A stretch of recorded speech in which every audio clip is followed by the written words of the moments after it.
welcome back to a brand new episode of the Travis on Sports podcast. If you're new to the show, which I'm assuming a lot of you, if not all of you are, I'm your host, Travis Tyler. I'm a freelance sports writer, and I just love talking about sports in general. You can find some of my work on the Ultimate Sports Networks, which is the ultimatesportsnetwork.com. Subscription will be required, but there's a discount code on my page that will get you a discounted subscription, so you can read some of my stuff there. And also my football website, thefootballsavant.com, as well as occasional other places where writing opportunities will come up. I also host the Football Savant podcast, which you can find on thefootballsavant.com, Football Savant YouTube, Facebook, and Twitter pages, and whichever podcasting platform you are using to listen to this show. I use the same distribution methods for all of them. So, again, this is the Travis on Sports podcast, which is about all major sports usually.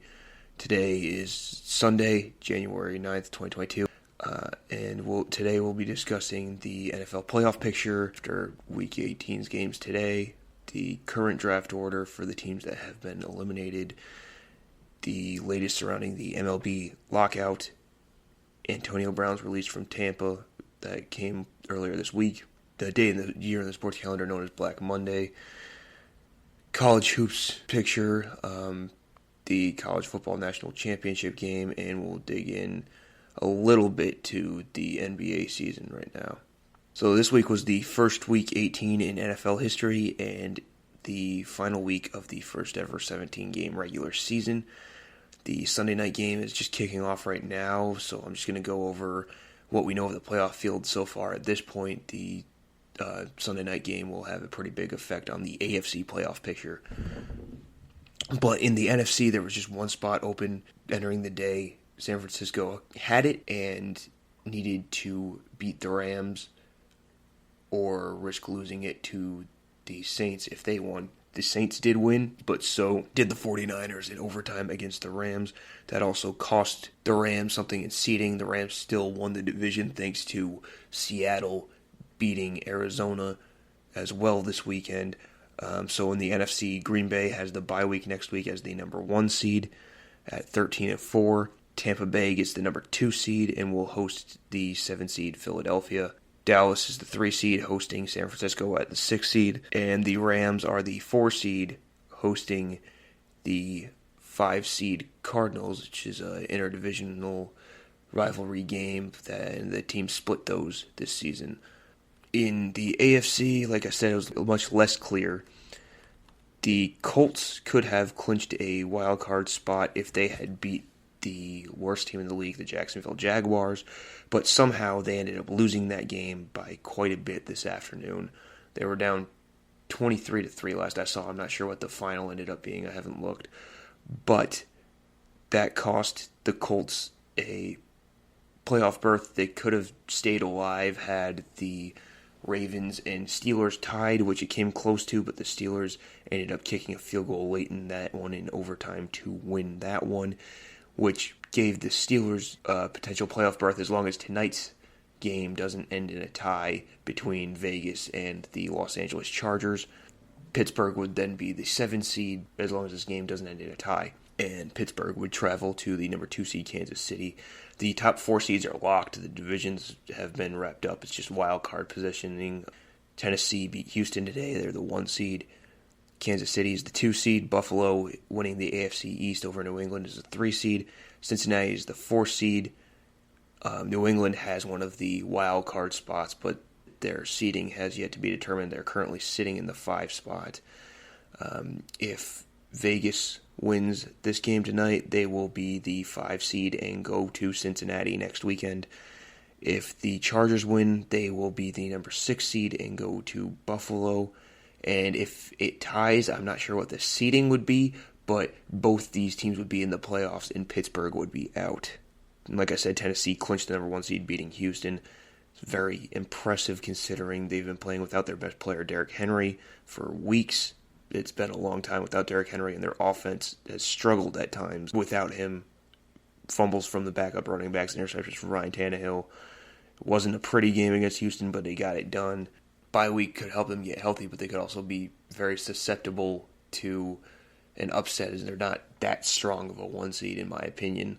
Now that the playoff picture is becoming more clear, the top 15 picks in the NFL draft have been set. The order for the top 15 will be Jacksonville at 1, Detroit at 2, Houston at 3, the Jets at 4, the Giants at 5, Carolina 6, the Giants again at 7 because of the trade with Chicago, the Falcons at 8, the Broncos at 9, the Jets again at number 10 because of the Jamal Adams trade with Seattle.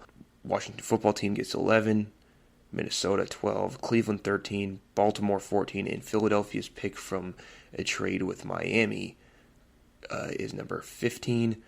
Right now, Philly is also slated to have the 16th pick from the Carson Wentz deal, but 16 and beyond draft order has not been locked in yet. Projected to be 16 Philadelphia from Indy, 17 New Orleans, and 18 Pittsburgh, but again, that's not set in stone.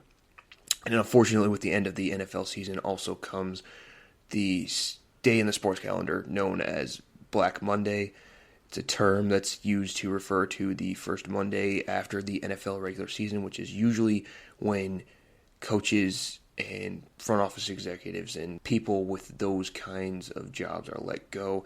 And actually that process started earlier today when Denver let their head coach Vic Fangio go this morning after losing to the Chiefs yesterday.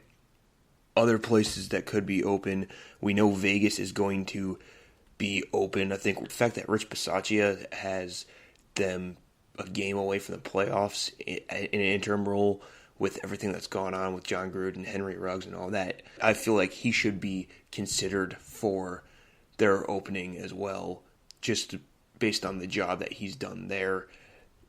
From what I've read, they want a more experienced coach. I've read that Jim Harbaugh could possibly be in there. I never really believed the Harbaugh stuff until it actually happens. Even back when he was going to Michigan, I didn't believe that he was actually going to leave the NFL. But, Bisaccia has done a great job there, and it's got to be an enticing job for head coaching candidates out there with Derek Carr playing as well as he has and the weapons they have on offense. And it's a young team that's playing well and going to finish the season with a winning record, whether they make the playoffs or not. Jacksonville also, we know that's going to be open. They hired Urban Meyer in the offseason. Obviously, if you follow football, or even turn on SportsCenter every now and then, you've seen that he's gotten into some trouble off the field, and the Jaguars parted ways with him after just 13 games.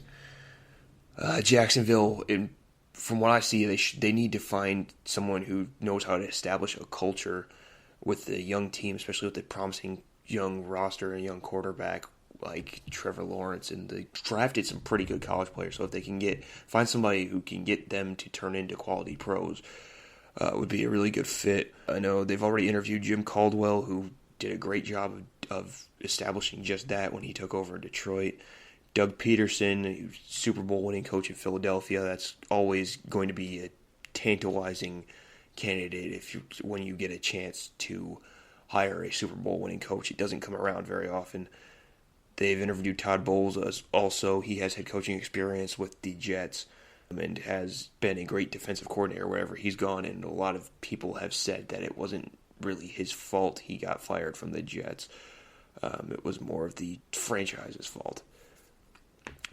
They're also said to be interviewing Kellen Moore, who's an up-and-coming offensive mind, the offensive coordinator for the Cowboys.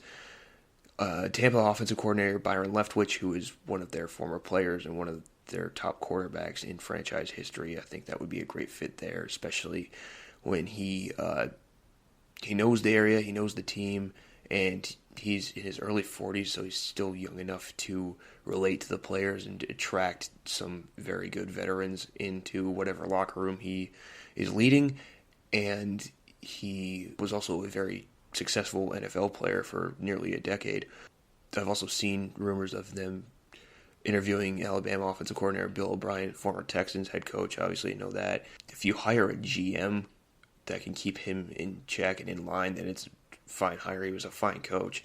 It was just when he took over the GM responsibilities, that's when everything went to hell. I've also seen that he may be a target for Carolina as an offensive coordinator, given that report earlier on Fox NFL shows that from Jay Glazer that the Panthers head coach Matt Rule needs to hire a superstar offensive coordinator to be able to keep his job. That would certainly fit the narrative there.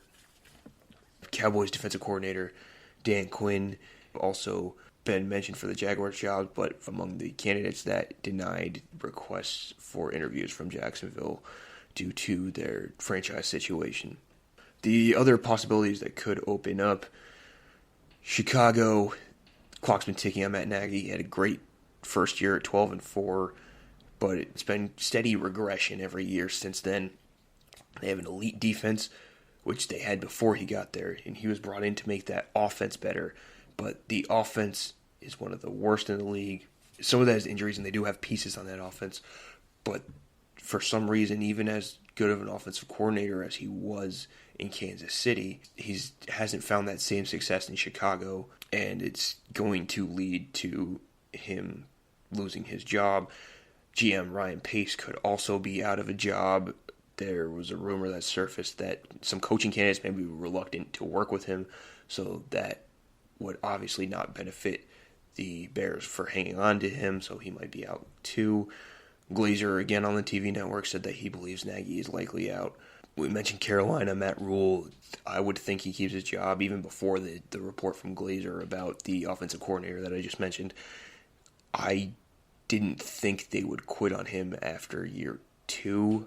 I mean, they honestly could, due to the collapse. I believe they were 4-0 to start the season, and they were looking pretty good, and then all of a sudden they lost a bunch of games and ended up with the 6th overall pick and another losing season. So maybe he's gone, but I think he still gets a third year, and if next year's not good, then he'll be gone after that.